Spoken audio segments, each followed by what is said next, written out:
Bienvenue pour cette deuxième journée de Comment je, webinaire sur la com. Ok. Donc, bonjour à tous. Je suis très contente d'ouvrir cette deuxième journée de séminaire avec vous. Donc, comme le disait effectivement Patricia, j'ai été diplômée de mon BTS en 2012, donc ça commence à faire un petit moment. Oui, donc moi je vais vous parler d'une campagne de communication du coup qu'on a lancée au mois d'octobre. C'est une campagne qui visait en fait qui était à destination de notre public interne pour respecter les gestes barrières. En fait, donc c'est une campagne qui a été montée en un temps record, c'est-à-dire qu'entre le brief et le déploiement, il s'est passé 10 jours. Donc on a mangé campagne gestes barrières, on a dormi en pensant à la campagne. C'était une période super intense. Et donc, en fait, tout a commencé. Donc là, on était le 16 octobre, il était 10 heures. Et donc, c'est ma responsable qui est venue nous voir. Nous, on est deux chargés de communication, donc on travaille en binôme. Et qui nous a dit, en fait, qu'il y avait... qu'on avait un problème, c'est-à-dire que au sein de nos services, donc les personnels soignants, donc les médecins, les infirmiers, les aides-soignants, lors des moments qu'on appelle hors soins, c'est-à-dire donc tous les moments de pause, comme les pauses déjeuner, les pauses cigarettes, tous les moments où on baisse un petit peu la garde, on peut enlever son masque, et ça crée de la contamination. Et donc, on avait de plus en plus de personnel qui se contaminait pendant ces temps-là. Donc, quand ils prenaient en charge les patients, il n'y avait aucun problème parce que voilà, ils étaient vraiment dans leur métier, dans leur travail, donc il n'y avait aucun souci à ce niveau-là. Mais tous les moments de pause, ça commençait à poser problème. Donc déjà pour eux, et puis pour les HCL en tant que tels. Et donc, sa demande, c'était de rappeler à nos professionnels l'importance de respecter les gestes barrières, même pendant ces temps hors soins où parfois ils se relâchaient un petit peu. Et donc, on avait, au niveau des délais, il fallait qu'on lance le plus rapidement possible une campagne de communication qui était à la base destinée à l'interne pour sensibiliser nos personnels et surtout faire en sorte qu'ils respectent ces gestes barrières. Donc, on a commencé, donc ça, c'était 10 heures du matin. On a commencé après par un peu brainstormer entre nous. Donc, on était deux chargés de communication à être sur la campagne. Et on a commencé par un petit benchmark pour voir un petit peu ce que faisaient les autres. On n'a pas trouvé énormément de choses parce qu'à cette époque, c'était pas encore très développé les campagnes gestes barrières. Donc là, c'était un exemple, par exemple, de ce qu'on a trouvé pour des hôpitaux de Marseille qui avaient lancé aussi une campagne interne, mais c'était quelque chose de très factuel avec des messages très institutionnels, un petit peu qui font écho à ceux du gouvernement qu'on a relayés. Et nous, notre attention, c'était vraiment de sortir un petit peu des messages institutionnels, justement, parce que depuis le mois de mars, on a toujours relayé les messages du gouvernement sur respecter les gestes barrières pour soi, pour les autres. Et en fait, on les a tellement répétés que les gens les ont trop entendus et du coup, ils les ont plus du tout écoutés. Donc, on s'est dit que voilà, ce genre de schéma chez nous ne fonctionnait plus. Et donc, dans notre benchmark, on est tombé sur une campagne de Rosa Parks. Alors, je ne sais pas si vous connaissez Rosa Parks, c'est une grande agence de com parisienne. Et en fait, au déconfinement, ils avaient lancé une campagne interne pour eux, pour leurs salariés, sur le ton un peu humoristique. Donc là, par exemple, à gauche, vous avez une affiche, donc c'était pour la cuisine, il me semble, où c'est marqué ici, c'est 6 personnes max, ça fera plus de chouquettes par personne. Et ils avaient mis des petits stickers que vous avez à droite, où en fait, ils avaient condamné un siège sur deux. Et sur les sièges condamnés, ils avaient collé donc, ces stickers-là. Donc, par exemple, cette place est réservée à Céline Dion, cette place est réservée à Michelle Obama. Et en fait, on a trouvé que cette campagne fonctionnait super bien, déjà au niveau graphique, parce qu'il n'y avait pas beaucoup d'infos, c'était assez light. Du coup, le message ressortait vraiment et avait toute sa place. Et puis, ça marquait quand même les esprits. Donc, fort de tout cela, on est parti du coup sur le concept. Donc, on a benchmarké, brainstormé un petit peu toute l'après-midi. Et à 18h, du coup, on avait notre concept. Donc, c'était faire sourire pour faire agir. C'est-à-dire qu'on voulait vraiment partir un petit peu sur du décalé en utilisant le ton humoristique. L'idée, c'était vraiment de ne pas culpabiliser nos soignants, sachant que c'est compliqué pour eux depuis le mois de mars, même depuis bien avant. Donc, l'idée, c'était vraiment pas de les culpabiliser, et comme je vous le disais, de sortir des messages institutionnels qu'on avait déjà beaucoup relayés. Et on s'est dit que d'utiliser l'humour, ça pouvait du coup déjà faire sourire. Et c'était une période morose pour tout le monde, pour nous aussi. Et on s'est dit qu'au moins, si on arrivait à les faire sourire, ce serait déjà ça de gagner. Et puis, on sait bien que, que l'humour peut faire aussi agir derrière. Donc, on est parti vraiment sur ce concept-là. Et donc, ce qui a donné lieu donc, à une campagne où on a détourné en fait 18 expressions françaises donc, qui sont connues par le grand public. Donc, voilà des exemples d'affiches. Alors, donc, je vais vous les faire défiler. Après, je ne sais pas si vous voulez intervenir. Mais voilà, donc par exemple, si on prend un petit mètre pour l'homme, un grand pas pour l'humanité, donc voilà, c'est le détournement de l'expression un petit pas pour l'homme, un grand pas pour l'humanité. L'avenir appartient à ceux qui portent le masque. Donc, je pense que vous la connaissez tous. C'est l'avenir appartient à ceux qui se lèvent tôt. Donc, voilà, donc c'était vraiment le fil rouge en fait de toute notre campagne. Donc voilà d'autres déclinaisons sur toujours la même base. Sur celle-ci, ce qui était intéressant, c'est celle du milieu. Se laver les mains pour prendre un café, what else? Alors, je pense que vous avez la référence. Enfin, je sais que c'est plus forcément la même génération, mais normalement, vous devez quand même l'avoir. Où on faisait référence à la campagne Nespresso avec Georges Clooney. Voilà, où l'idée, c'était de disposer ce stickers-là dans tous les lieux de machine à café, un petit peu de pause café. Et à droite, donc l'abus de gel hydroalcoolique est bon pour la santé. Donc là aussi, je pense que vous avez la référence. On a détourné les messages du gouvernement sur l'abus d'alcool est dangereux pour la santé. Donc là, en fait, ce que je voulais préciser, c'est que cette campagne, c'était vraiment quelque chose d'innovant pour nous en tant que CHU. C'est-à-dire que généralement, on est sur une communication vraiment centrée sur l'humain, sur les patients, sur nos soignants, avec des visuels en pleine page, vraiment des belles images.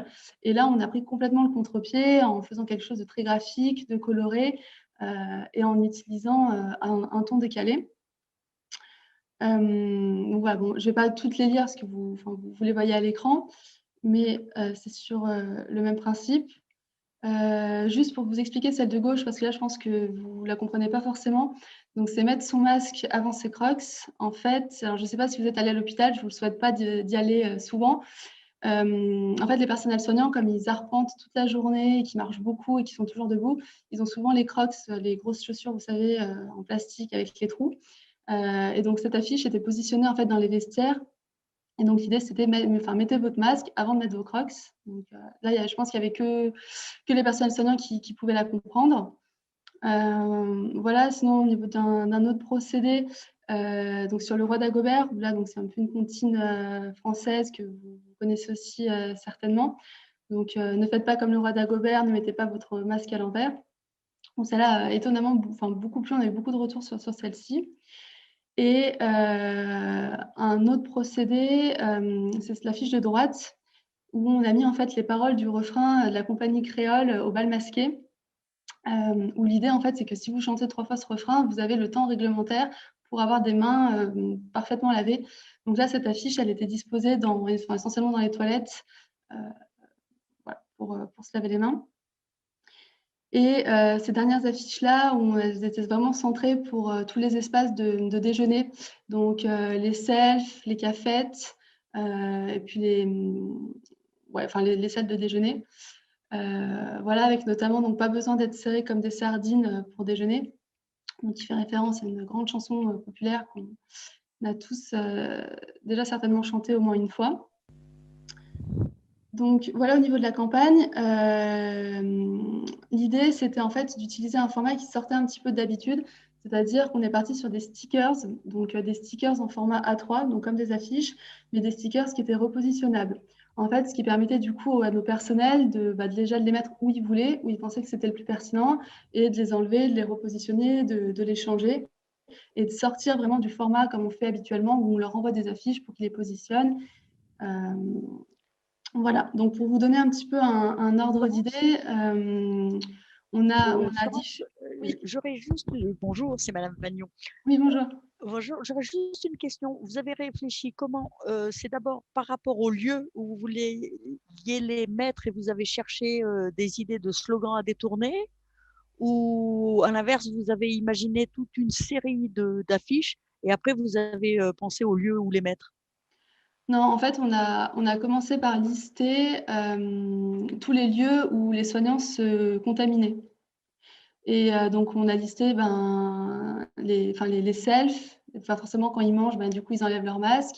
Les espaces extérieurs avec toutes les pauses cigarettes ou ne serait-ce que pour prendre l'air. Les vestiaires où, du coup, comme ils s'habillent, souvent, voilà, ils sont proches dans leur casier, ils enlèvent leur masque. Donc, on a déjà identifié tous ces lieux-là.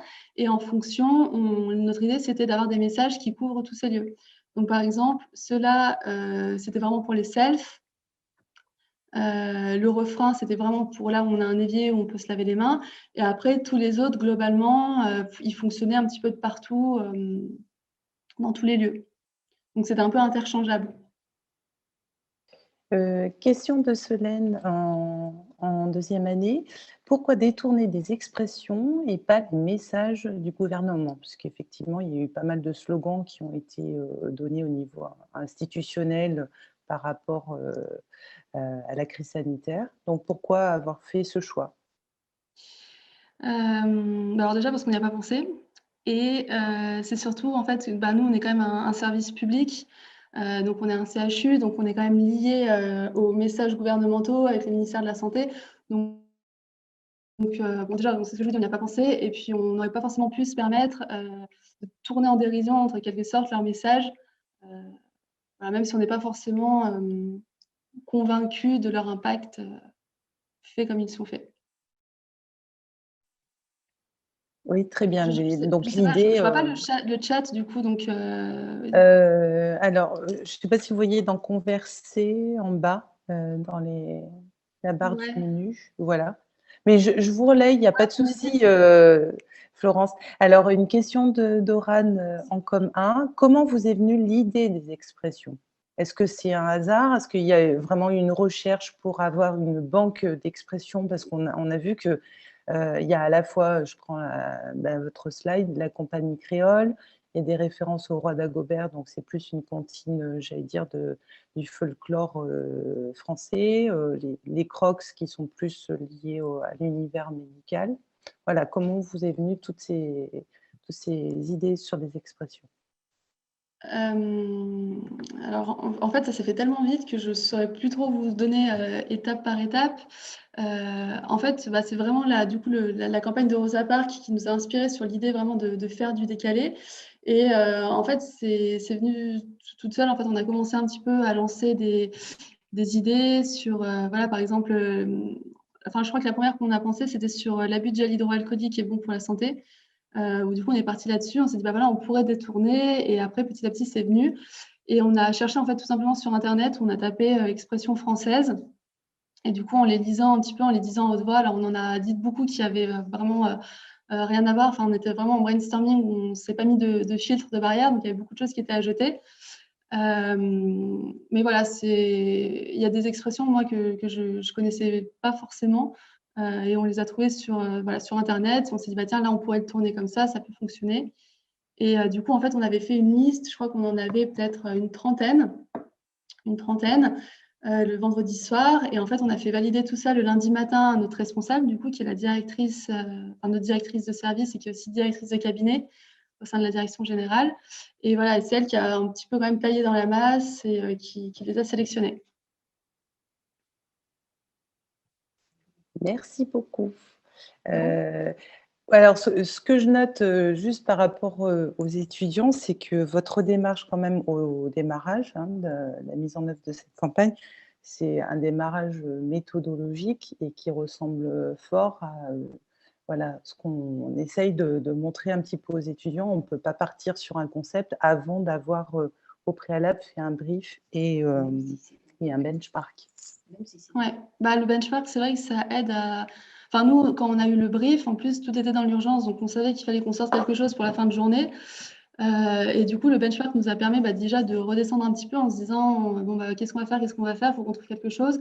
Et du coup, c'est vrai que de se poser, et même si on a l'impression de perdre du temps un peu au-dessus en se disant qu'il faudrait commencer à produire. En fait, le benchmark permet aussi d'avoir des idées et du coup, après, de gagner du temps, même si on a l'impression d'en perdre au début. En plus, c'était dans l'urgence, donc ça montre bien effectivement que voilà, pour être plus efficace, finalement, il faut forcément une méthode, une chronologie quand même dans les étapes. Ouais. Merci beaucoup. Voilà, on vous laisse poursuivre. Ah, il y a une question de Loris en com 1. Est-ce que vous pouvez expliquer l'utilisation de comme à la scène? C'était votre slide précédente. Oui, alors ça, c'est effectivement notre baseline. À la ville comme à la scène, je respecte les gestes barrières. En fait, alors ça aussi, c'est une expression à la ville comme à la scène qui était visiblement utilisée au théâtre. Alors j'avoue que celle-là, elle n'est pas de mon fait, mais c'était aussi une expression et donc on a fait le lien. En fait, ce qu'on voulait dire, c'était que nos soignants, ils se contaminaient chez nous au sein des services, donc au sein de l'hôpital. Mais l'idée, c'était aussi de dire à la ville, chez vous, faites attention aussi parce que potentiellement, vous pouvez ramener le Covid à l'hôpital. Donc c'était vraiment voilà, de dire un petit peu de partout, faites attention. Merci beaucoup. Non, Madame Soult suggère effectivement, ça pourrait être un sujet de culture com, vous savez, pour l'examen. Ah bah oui, voilà, pourquoi pas. Voilà, on vous laisse poursuivre du coup. Donc du coup, au niveau un peu des chiffres, en fait, on a 17 établissements. Donc en fait, on a 14 hôpitaux où il y a des soins et on a 3 ou 4 sites administratifs. Donc on a stické tous les sites, ce qui fait environ plus de 4700 stickers. En gros, peut-être que ça ne vous parle pas, mais ça veut dire que si vous venez chez nous, vous ne pouvez pas les rater, ils sont partout. Donc du coup, on a diffusé largement. Après, il y a eu un petit plan de com' en amont donc, du coup, de cet affichage. Donc, on l'a relayé en interne via notre intranet. On l'a diffusé aussi sur notre site internet pour informer qu'on lançait cette campagne interne. Et on a aussi, on l'a transposé en campagne digitale. Donc là, je vais vous présenter un peu, parce que ça aussi, c'est quelque chose de nouveau pour nous. En fait, ça fait depuis le mois de mai-juin à peu près, je sais pas exactement, mais c'est dans ces eaux-là, qu'on est présent sur Instagram. Donc, on a lancé notre compte Instagram assez récemment et on s'est dit que cette campagne, elle collait complètement à l'univers d'Instagram avec les visuels colorés, graphiques et du coup, on pouvait l'utiliser. Et donc, on s'est lancé dans une campagne digitale en utilisant le format des stories.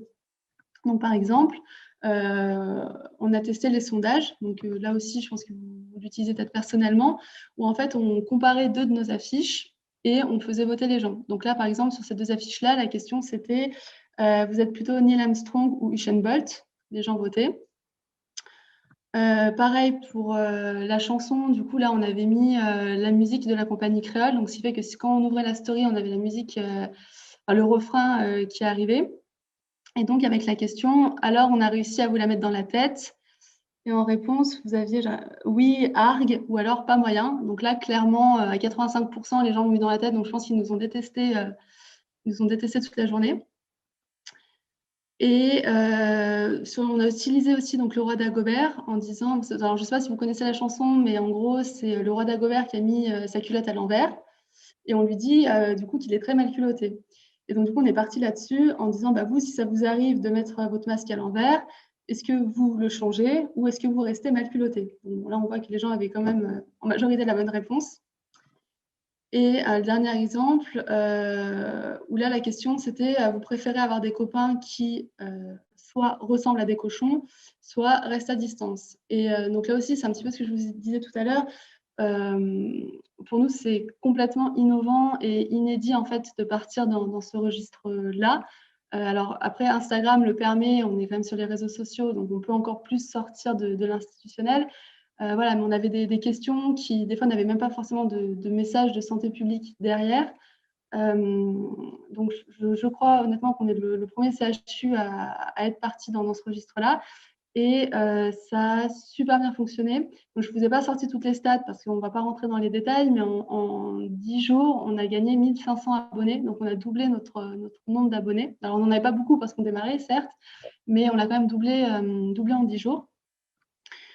On a aussi testé le format boîte à questions, où en fait, on demandait aux gens de partager leurs expressions sur les gestes barrières.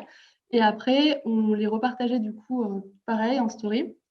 Donc, on en a eu, je crois, une soixantaine. Bon, alors, c'est très, très aléatoire, mais on en a eu des pas mal, comme ne laissez pas le masque vous passer sous le nez ou se pointer le gel dans les poches. Donc voilà, donc les gens ont été assez inspirés là-dessus et ça nous a montré qu'on aurait pu, si on avait voulu faire encore beaucoup plus de messages, on aurait pu continuer la campagne avec encore plein d'expressions. Je ne sais pas si vous avez des questions du coup sur le volet digital de la campagne ou si j'enchaîne. Alors, les étudiants. Alors, j'aurais une question, toujours Madame Vagnon, au niveau de la mesure des résultats sur la campagne digitale. Qu'est-ce qui a le mieux, enfin, est-ce que ça, globalement, l'évolution du nombre d'abonnés, qu'est-ce qui fonctionne mieux entre les boîtes à questions et parce que si le sondage, est-ce que les stories, si vous deviez renouveler l'opération, qu'est-ce que vous gardez, qu'est-ce que vous changez, comment vous faites évoluer les choses?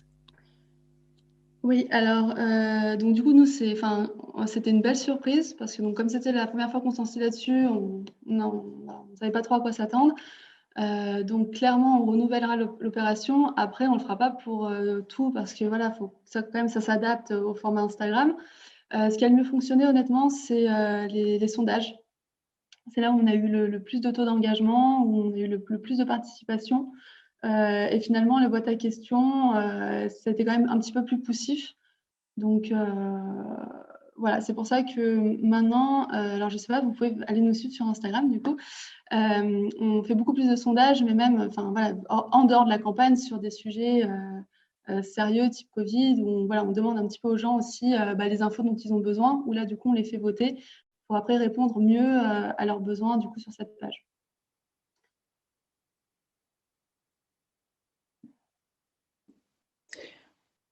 Écoutez, visiblement, il n'y a pas de questions, donc vous pouvez effectivement embrayer sur justement le développement, enfin le fait que votre campagne en interne ensuite a été aussi proposée au niveau externe. Voilà, donc du coup, comme je vous le disais, à la base, c'était vraiment une campagne interne qu'on a lancée qu'on devait lancer là, en 10 jours. Et puis, il y a eu un basculement, en fait, je crois que c'était au bout peut-être 3 jours après qu'on ait trouvé le concept. On a eu, en fait, la métropole de Lyon qui nous a contactés parce qu'ils avaient eu vent, en fait, qu'on était en train de monter une campagne sur les gestes barrières. Et ils étaient très intéressés parce que visiblement, ça faisait un moment qu'ils voulaient aussi, eux, lancer une campagne pour sensibiliser du coup toute la population lyonnaise. Voilà. Et donc, du coup, on a fait un partenariat avec la métropole de Lyon où, en fait, ils ont repris 4 messages de la campagne. Donc, ils ont repris 3 messages à nous et ils en ont créé un où c'était au masque citoyen, gardez vos postillons. Donc, ils avaient détourné la Marseillaise. Donc, ils ont repris ces 4 messages et pour diffuser du coup dans l'espace urbain avec un plan média de 4 semaines que je vais vous présenter. Donc, en fait, finalement, chacun était gagnant parce que nous, on gagnait en visibilité pendant 4 semaines de partout dans l'espace urbain. Et eux, ils bénéficiaient du coup de notre campagne et qui s'adaptait complètement à une cible grand public. Donc voilà, par exemple, les déclinaisons. Donc au niveau du plan média, donc en fait, le plan média, ça va être tout ce qui va être les achats d'espace sur différents supports.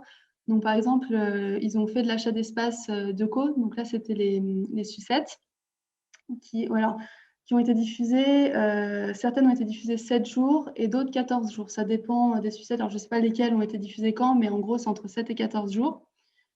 Donc voilà, et c'était assez incroyable parce que moi j'habite en plein centre-ville et en fait le premier jour quand je suis sortie de chez moi, toutes les sucettes Deco de mon périmètre, c'était les visuels de la campagne.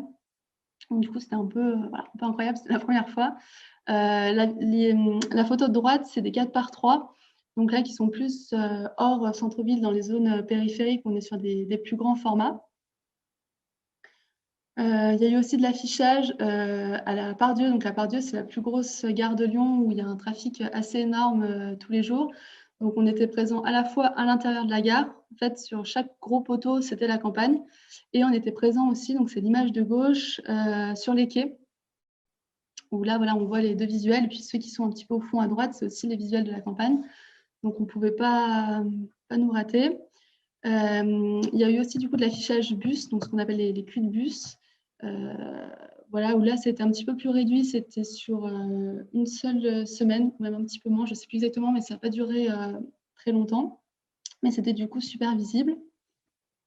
Il y a aussi de l'habillage, donc là c'était les stations de tram, donc pas toutes les stations de tram, hein, c'était je crois qu'il y en avait une dizaine, voilà, les stations les plus fréquentées de Lyon. Et pareil, ce qui était assez dingue, c'était du coup aussi un affichage dans le métro.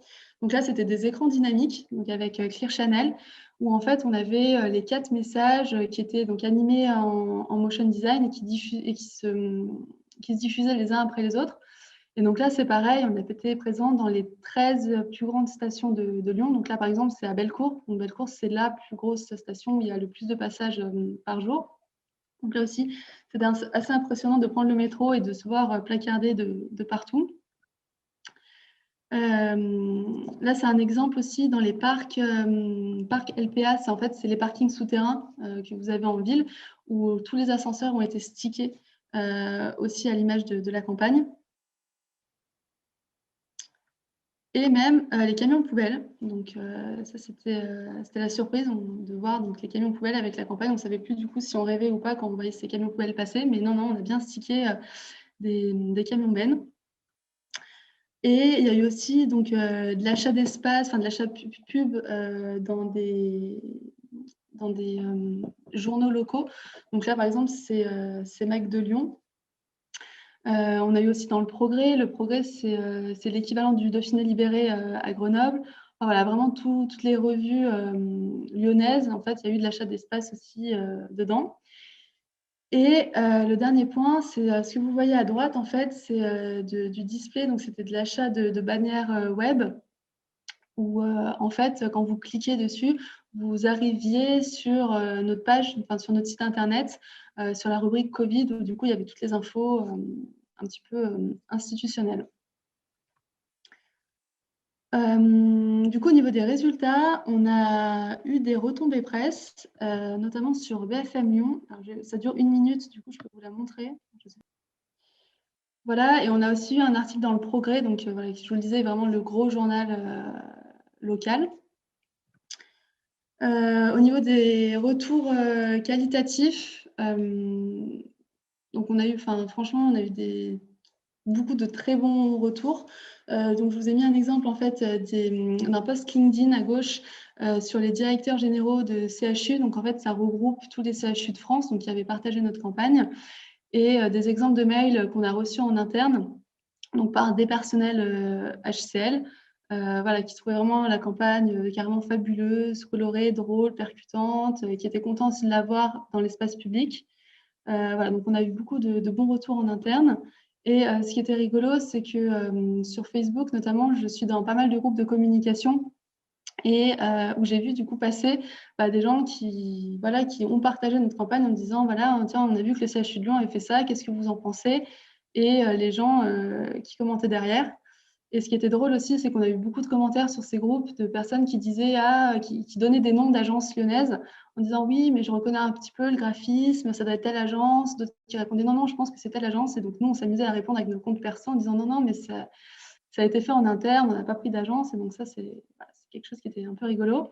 Et on a eu aussi environ 13 demandes d'utilisation de la campagne, c'est-à-dire des gens qui nous ont contactés en disant qu'ils avaient vu la campagne et qu'ils auraient voulu disposer des affiches pour pouvoir la mettre dans leurs établissements.